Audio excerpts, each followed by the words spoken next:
14, né? Já está online. Já está ao vivo. Vamos lá. Está ao vivo Levíticos 14, Esdras 4 e Atos 15. Nós estamos lendo a linguagem NTLH e, como sempre, começamos com uma oração. Senhor, em nome de Jesus, obrigado, Senhor, pela oportunidade de ler a sua palavra. Obrigado, Senhor, por como o Senhor se faz tão presente na nossa família. Derrame sua graça, seu entendimento, compreensão e, acima de tudo, Senhor, ensina aquilo que cada um necessita aprender com a sua palavra. Tome o seu lugar de honra nessa casa, Senhor, guarde a nossa vida, esteja conosco, proteja cada um e use-nos, Senhor, como seu instrumento. É assim que eu oro, é assim que eu peço e é assim que eu dedico a nossa vida em teu nome. Em nome de Jesus, amém. Amém.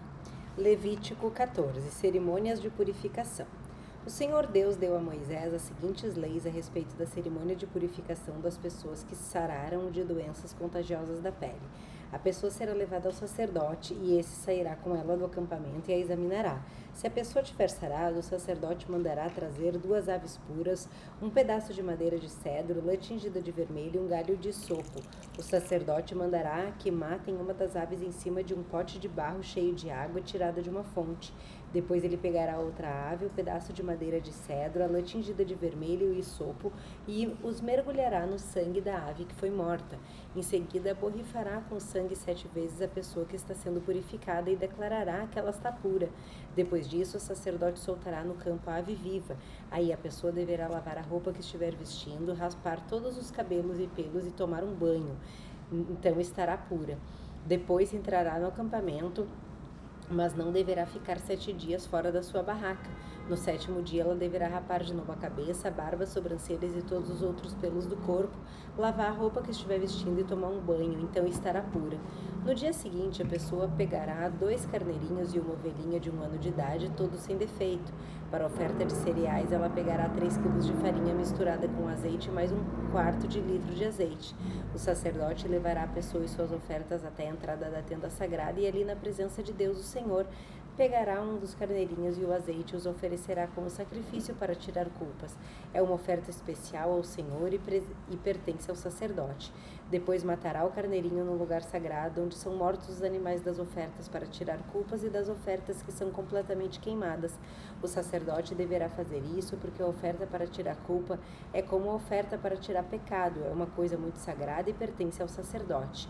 O sacerdote pegará um pouco do sangue do animal e com o dedo passará na ponta da orelha direita, no dedo polegar da mão direita e no dedão do pé direito da pessoa que está sendo purificada. Depois derramará uma parte do azeite na palma da sua mão esquerda, molhará um dedo da mão direita no azeite e o borrifará 7 vezes ali na presença do Senhor.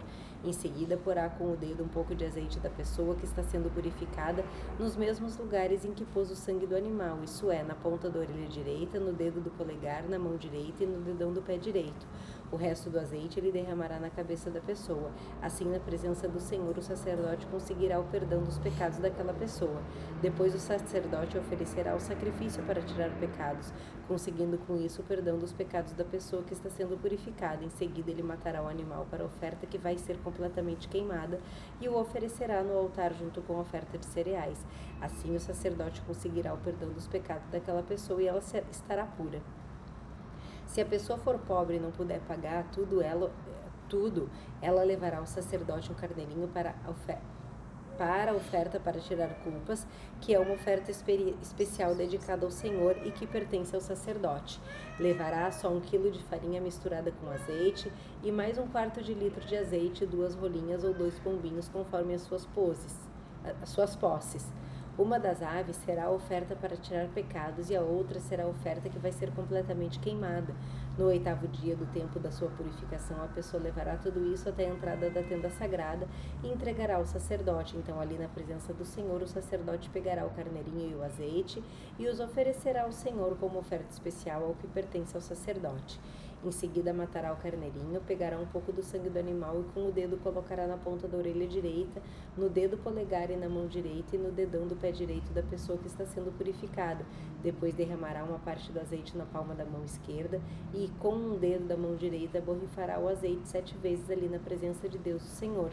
Então com o dedo porá um pouco de azeite na pessoa que está sendo purificada, nos mesmos lugares em que pôs o sangue do animal, isso é, na ponta da orelha direita, no dedo polegar da mão direita e no dedo do pé direito.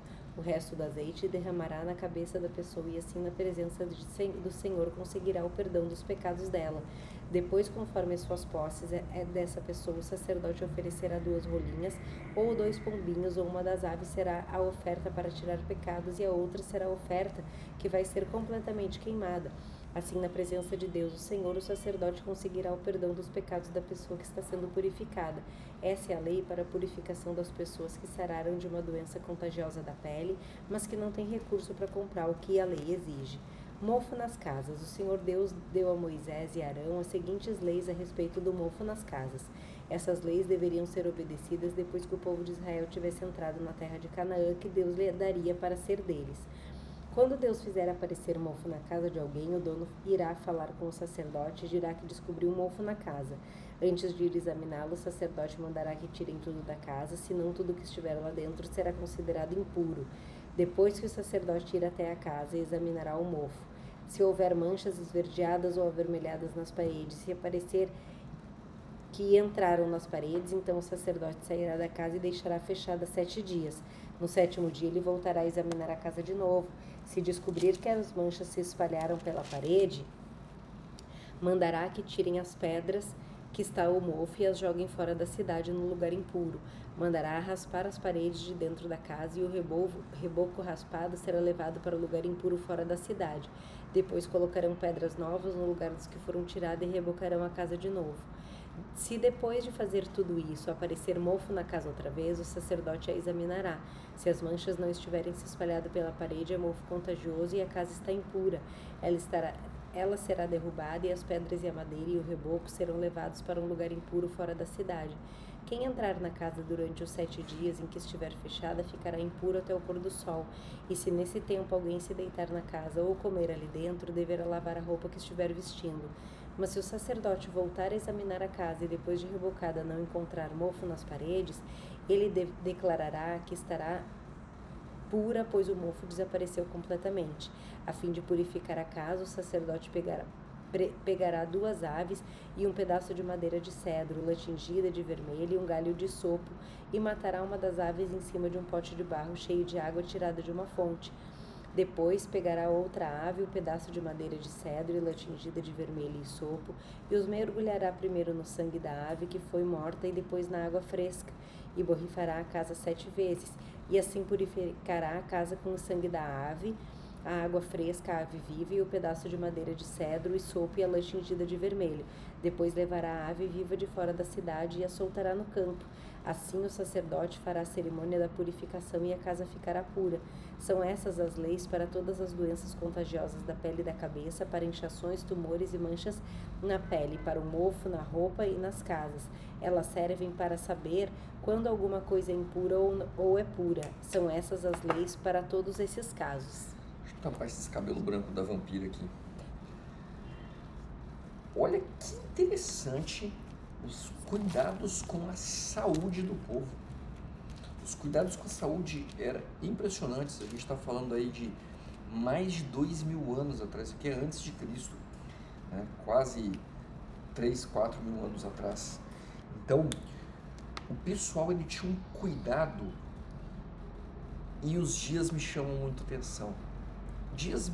Números muito importantes, né? São 3, que é o símbolo da Trindade, o número 4 que aparece e o número 7, que é uma soma do 3 mais 4. O número 7 aparece diversas vezes. Então, e por que nós somos médicos e como cientistas isso chama muita atenção, porque os números mágicos da medicina são 7, 14 e 21. Quantos dias que se toma antibiótico? 7. Ou 14. Ou 14 ou ou 21. Então, isso se arrasta dentro de um conceito científico por mais de 2.000 anos. e o pessoal ficava afastado da aldeia, ficava longe da aldeia por 7 dias. Se precisasse mais 7, o pessoal tinha que raspar todo o pelo do corpo, ficar 7 dias em isolamento, depois mais 7. O isolamento nada mais é do que isso. A pessoa, quando fica isolada num ambiente hospitalar, olha o cuidado de saúde. E a casa, o mofo, olha como que era feito o cuidado. Então, já tinha o conceito de saúde nessa época. Agora eu quero dizer uma outra coisa. Imagina, a minha esposa, ela tá para ir viajar, ela vai ficar 6 dias afastada de mim, e aqui a gente vive grudadinho. Ela parece um babalu, ela fica o tempo inteiro grudadinho, né? Você é grudadinho. Não sou eu, tá? É você. E ela vai ficar 7 dias, vai viajar, 6 dias na verdade, vai voltar no 7º, mas enfim. E olha como é importante, vocês mulheres, vai uma dica para vocês mulheres. Toque seu marido, abrace seu marido, passe a mão no seu marido. O toque libera ocitocina, que é um hormônio de felicidade. Então toque, por que você não está me tocando ainda? Ah, é para te tocar agora? Toque seu marido. Você vai ver o poder do toque na sua família. Fala um pouquinho da ocitocina aí, amor. Eu quero, enquanto eu tomar um tererê aqui, você fala aí. O que é a ocitocina? Eu vou deixar o vídeo, vou deixar o link do vídeo no meu canal, que vai um vídeo sobre hormônios. Sobre hormônio. Olha o poder, mulheres. Vocês não têm noção do poder do toque, do poder que vocês têm com o toque. Faça esse experimento hoje. Se você está assistindo isso daí, teu marido não está assistindo, que é muito provável, porque a maioria das vezes quem assiste é a mulher, que é a mulher que procura a solução da casa. Tá? O homem, ele é resolutivo, mas ele não entende que ele precisa estudar para procurar a solução. Comece a tocar seu marido. Passa por trás dele, passa a mão nas costas. Faz um carinho nele, faz um chamego nele. Você vai ver como ele vai te tratar. Vai ser bem diferente.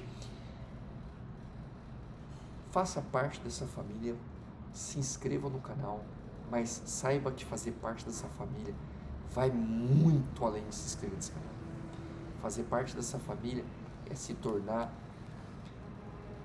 filhos de Deus, é nos tornarmos irmãos em Cristo, é fazer com que essa comunidade, essa grande família cresça em união, e estamos aqui para aprender juntos.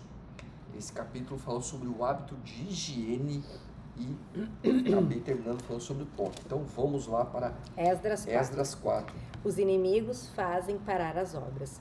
Os inimigos das tribos de Judá e de Benjamim souberam que os que já haviam voltado da Babilônia estavam construindo de novo o templo do Senhor, o Deus de Israel. Então foram falar com Zorobabel e com os chefes das famílias e disseram o seguinte: queremos construir o templo junto com vocês, nós adoramos o mesmo Deus que vocês e temos oferecido sacrifícios a ele desde o templo de Esar-Adom, rei da Síria, que nos mandou morar aqui. Porém, Zorobabel, Josué e os outros chefes das famílias israelitas responderam: não precisamos que vocês nos ajudem a construir um templo para o Senhor nosso Deus. Nós vamos fazer isso sozinhos, como Ciro, rei da Pérsia, mandou. Então a gente daquela região fez tudo para desanimar os israelitas e para pôr medo neles a fim de parar a construção. Além disso, deram dinheiro a certos funcionários do governo para que esses atrapalhassem os planos dos israelitas, e os inimigos fizeram isso durante o tempo em que Ciro foi rei da Pérsia até o reinado de Dário, rei da Pérsia. Uma carta para o rei. No começo do reinado de Xerxes, os inimigos escreveram uma acusação contra os moradores de Judá e de Jerusalém. Bislã, Mitredade, Tabeel e os seus companheiros escreveram uma carta a Artaxerxes, rei da Pérsia. A carta foi escrita em aramaico e traduzida para a língua persa. Rium, que era governador, e Sinsai, o escrivão, também escreveram uma carta ao rei Artaxerxes contra os moradores de Jerusalém. A carta dizia: essa carta é enviada por Reum, governador, e Sinsai, o escrivão, junto com seus companheiros, os juízes e todos os outros funcionários que são naturais de Ereque, da Babilônia, e de Suzã, na terra de Elão, e junto com os outros povos que o grande e poderoso Azurbanipal tirou do seus países e levou para morar na cidade de Samaria, no resto da província do Eufrates Oeste. A carta continuava assim: Ao rei Artaxerxes e aos servidores da província de Eufrates Oeste escrevem o que segue. Ó rei, levamos ao seu conhecimento que os judeus e que o Senhor mandou para cá chegaram a Jerusalém e estão construindo de novo essa cidade rebelde e má. Já começaram a levantar as muralhas e logo vão acabar esse trabalho. É bom que o rei também saiba que se essa cidade for reconstruída e se as suas muralhas forem levantadas de novo, essa gente não vai querer pagar nenhum imposto nem taxa e por causa disso o rei terá muito prejuízo. Como nós somos seus servidores, não queremos que o Senhor fique prejudicado. Por isso, sugerimos que o Senhor mande fazer uma investigação nos arquivos dos seus antepassados. Se fizer isso, descobrirá que Jerusalém é uma cidade rebelde e que desde os tempos antigos ela tem dado trabalho aos reis e aos governadores das províncias. Em outros tempos tem havido revoltas nela e por isso ela foi destruída. Portanto, ó rei, nós estamos certos de que, se essa cidade for construída de novo e se as suas muralhas forem consertadas, o Senhor não poderá mais controlar a província do Eufrates Oeste. A resposta do rei. Então o rei Artaxerxes mandou a seguinte resposta. A Reum, o governador, a Sinzai, o escrivão, e aos seus companheiros que vivem em Samaria e no resto da província do Eufrates Oeste, saudações. A carta que vocês mandaram foi traduzida para a língua persa e lida para mim. Então mandei que fizessem uma investigação e descobriu-se que desde os tempos antigos de Jerusalém tem se revoltado contra as autoridades do rei e que ela sempre esteve cheia de rebeldes e de criadores de casos. Reis poderosos reinaram ali e governaram toda a província do Eufrates Oeste e o povo lhes pagava imposto e taxa. Portanto, deem ordens para que parem as obras. Essa cidade não será construída de novo enquanto eu não mandar. Cumpram essa ordem com todo cuidado para evitar que eu tenha mais prejuízo. A carta do rei Artaxerxes foi lida para Reum, para Sinzai e para que os seus companheiros. Então todos eles foram imediatamente a Jerusalém e, ameaçando os israelitas com armas, os obrigaram a parar as obras. A reconstrução do templo. O trabalho da construção do templo havia sido interrompido e tinha continuado Não acabou? parado até o segundo ano do rei Dário, rei da Pérsia. O Xerxezinho do 300, vocês assistiram 300? Filme fantástico, acima de 18 anos, vale muito a pena ver. É para 18 anos esse filme? É um filme meio bruto. Filme, não sei se é para 18, mas enfim, não acho que vale a pena assistir abaixo da cidade, não. Embora a questão de honra do filme seja muito boa. Você pagaria para trabalhar? Olha que legal, né? Nós queremos, falaram pro pessoal, pro povo de Deus, pros judeus, nós queremos trabalhar e construir o templo com vocês. Não, pera aí, a gente não precisa de vocês para construir o templo. Então eu vou pagar para boicotar o seu trabalho porque eu quero trabalhar para vocês. Depois é claro que tinha intriga nesse negócio, mas você pagaria para trabalhar? O que a gente pode entender aqui? Que na verdade todo o trabalho, tudo que você faz é para Deus. Então quando você acorda cedo e você vai trabalhar, não importa se você é patrão ou empregado, quando você vai trabalhar, tenha em mente e faça tudo para Deus. Porque se você fizer assim, o teu trabalho vai render mais, vai ser muito mais tranquilo. Que interessante, uma vez quando eu morava em São Paulo, isso já faz algum tempo, a gente já tinha a clínica e eu fui comprar alguma coisa num supermercado que era o do dia, dentro de um shopping que tinha lá.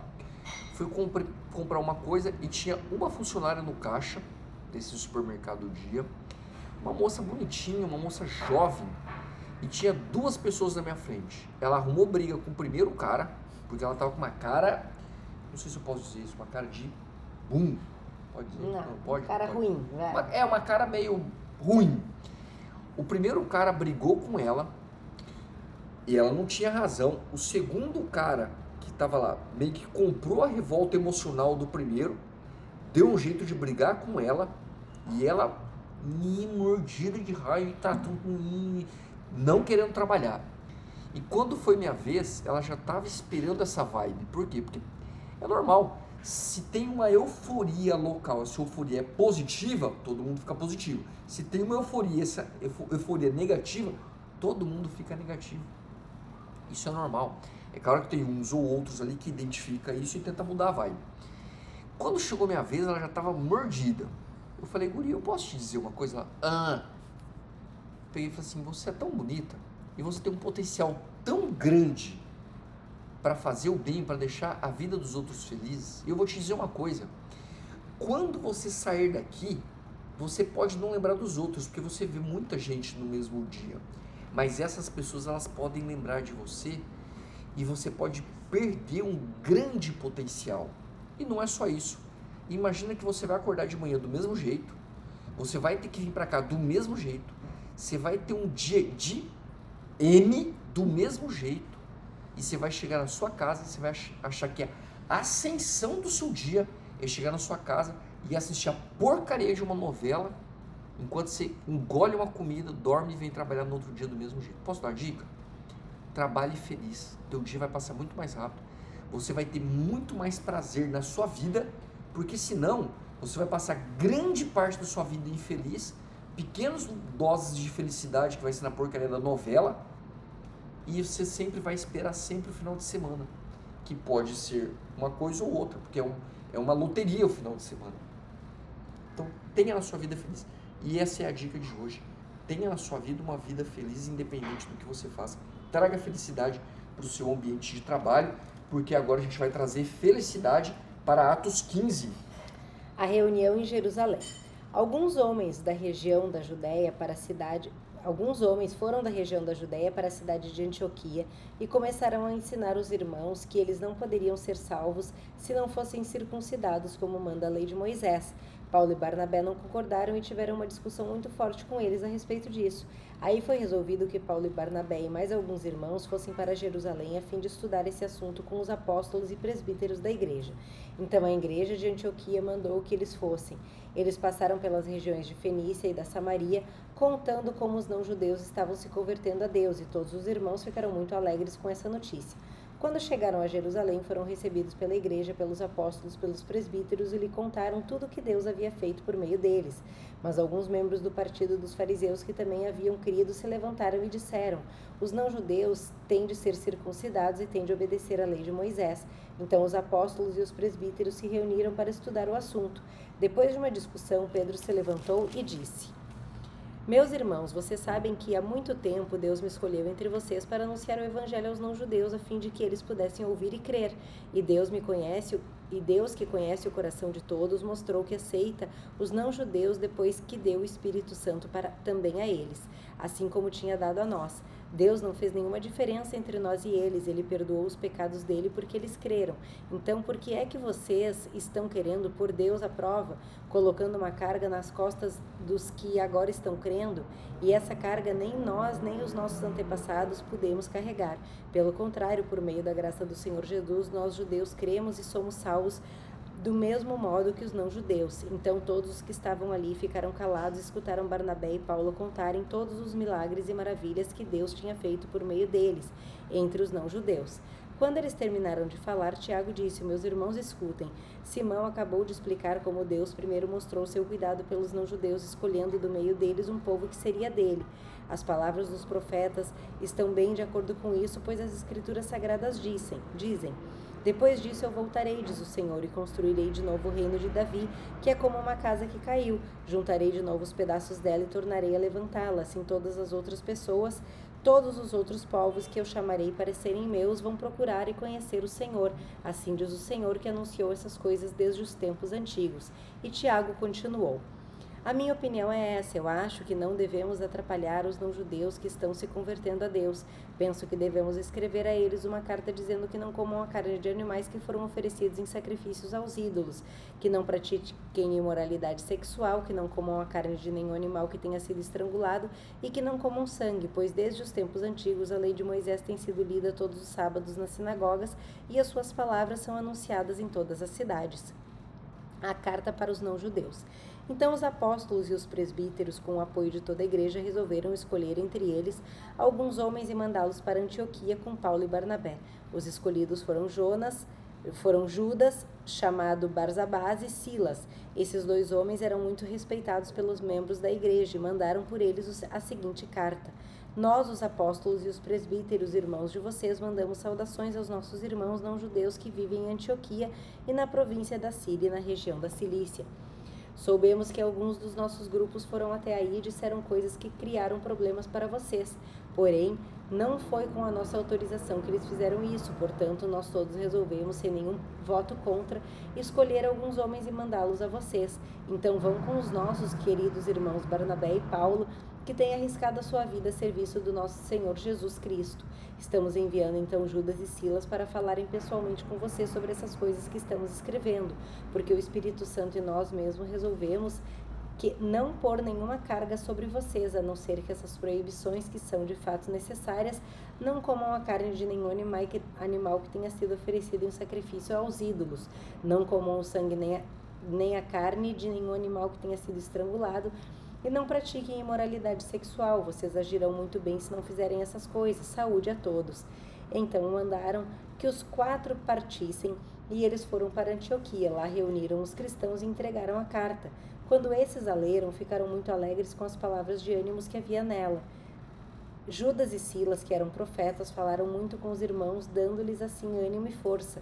Eles passaram algum tempo ali e depois os irmãos, fazendo votos de boa viagem, os mandaram de volta para aqueles que os tinham enviado, porém Silas achou melhor ficar ali. Mas Paulo e Barnabé ficaram algum tempo em Antioquia. Eles e muitos outros cristãos ensinavam e anunciavam a palavra do Senhor. A segunda viagem missionária de Paulo. Paulo e Barnabé se separam. Algum tempo depois, Paulo disse a Barnabé: vamos voltar e visitar os irmãos em todas as cidades onde já anunciamos a palavra do Senhor. Vamos ver se eles estão bem. Barnabé queria levar João Marcos, porém Paulo não queria, pois Marcos não tinha ficado com eles até o fim da primeira viagem missionária, mas os havia deixado na província da Panfilha. Por isso eles tiveram uma discussão tão forte que se separaram. Barnabé levou João Marcos consigo e embarcou para a ilha de Chipre, enquanto Paulo escolheu Silas e seguiu viagem depois que os irmãos o entregaram aos cuidados do Senhor. E Paulo atravessou a província da Síria e a região da Sicília, dando força às igrejas.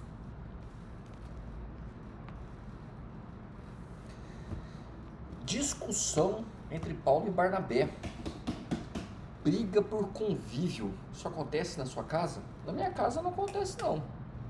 Na verdade não acontece mesmo, né, amor? Não. A gente tem convívio, a gente tem... eu falo que a minha família é perfeita, né? Mesmo dentro da imperfeição dela. Então, assim, dificilmente aqui em casa tem alguma briga ou alguma discussão, para não dizer quase nunca. De vez em quando tem uma ranhetinha, né? Uma ranhetada. Mais por minha causa do que por causa dele, porque eu adoro ficar cutucando meu amorzinho. Só que as brigas nunca saem por minha causa. Nunca sempre. Nunca sempre. Verdade, amor. Muito obrigado por lembrar isso. Coisas que eu falo pro Davi. Mas olha que legal. É muito comum, e a gente ouve muito isso, briga entre família, briga entre casal. Por que é comum a briga entre casal? Convívio. Aconteceu com Paulo e Barnabé, galera. Apóstolos de Cristo. Barnabé. Assista The Chosen. Barnabé, aquele carinha gente boa, que foi curado no The Chosen. E Paulo, que se dizia o menor entre todos os discípulos, embora fosse de nível cultural mais alto. E Paulo não estava certo. Cara, quem é você para falar que Paulo estava errado? Cara, Paulo queria que Marcos vazasse na braquiária, não queria aceitar Marcos. E Barnabé falou: não, Marcos vai sim, Marcos, vou com Marcos aqui.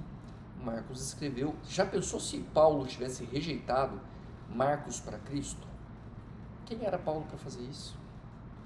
Marcos escreveu o livro de Marcos. Esse João Marcos que ele fala, escreveu o livro de Marcos. Já pensou se Paulo tivesse tomado essa atitude e por causa dele Barnabé tivesse, não, realmente Paulo, acho que esse Marcos aqui ramelou e vaza, Marcos, você não serve para ser cristão, não. Olha o conteúdo que a gente perderia hoje.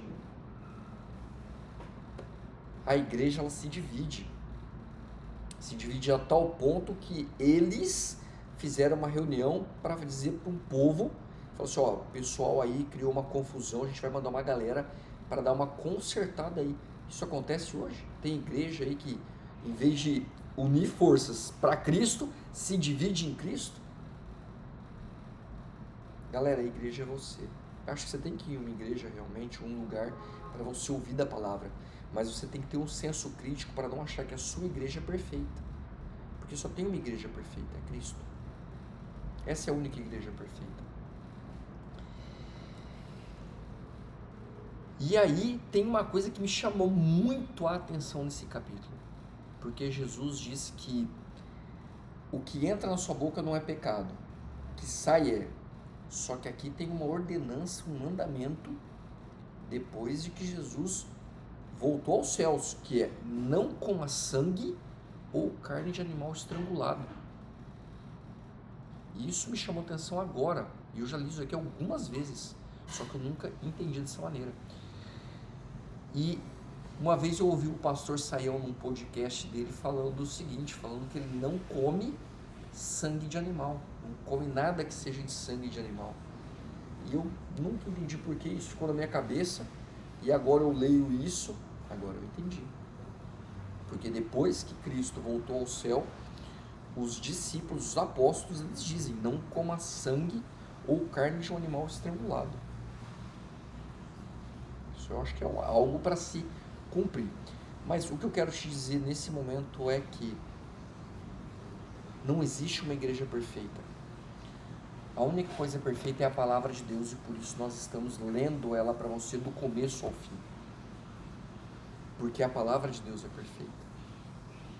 Então mesmo Paulo ramelou, quase tirou Marcos da jogada, por sorte não tirou, por sorte Barnabé falou: pô, cara, olha só, eu sei que você é um erudito, eu sei que você é um pica das galáxias, mas, cara, aqui quem manda não é você não, é Cristo. E Marcos, ele faz parte da jogada, eu vou ficar com Marcos aqui. E por sorte Barnabé acompanhou Marcos. E hoje nós temos o Evangelho de Marcos. Né, Paixãozinho? Faça parte do Família Real. Fazer parte do Família Real vai muito além de você se inscrever nesse canal. Fazer parte do Família Real é você fazer parte dessa família, tornar-se irmão em Cristo e ouvir a palavra de Deus no final com alguma mensagem desse que eu vos falo, de vez em quando com um chapéu panameño que é colombiano. Amamos a vida de vocês em Cristo Jesus. Se tiver pedido de oração, deixe. Nos vemos amanhã às 9h15 da manhã. Tchau, pessoal.